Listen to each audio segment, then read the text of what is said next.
एक पुराना fun land था जो पहले दिन रात बच्चों और परिवारों से भरा रहता था। झूलों की आवाज, बच्चों की हंसी और मिठाइयों की खुशबू हर जगह होती। लेकिन कुछ साल पहले वहां एक दुर्घटना हुई थी। रोलर कोस्टर के एक राइड पर एक छोटा बच्चा गिरकर मर गया।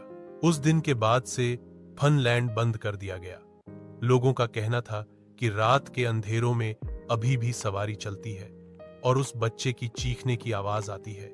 झूलों खुद हिलते हैं और कॉटन कैंडी की खुशबू हवा में फैल जाती है। एक रात कुछ दोस्त शर्त लगाते हैं कि फन लैंड के अंदर जाकर वीडियो बनाएंगे। जैसे ही वो अंदर घुसते हैं, उन्हें लगा जैसे पूरी जगह अब भी चल रही हो, लाइट्स ऑन, राइड्स चल रही हों और बच्चों की हंसी गूंज रही हो। लेकिन अंदर जाने पर उन्होंने देखा सब कुछ टूटा फूटा है, कोई इंसान नहीं। तभी एक छोटे बच्चे की आवाज सुनाई दी, क्या तुम मेरे साथ राइड करोगे? सबके चेहरे पे खून जम गया। सामने एक भूतिया बच्चा खड़ा था जिसकी आंखें काली थी और हाथ में टेडी बियर। पीछे से रोलर कोस्टर खुद चलने लगा और सब दोस्त अंधेरे में चुप हो गए।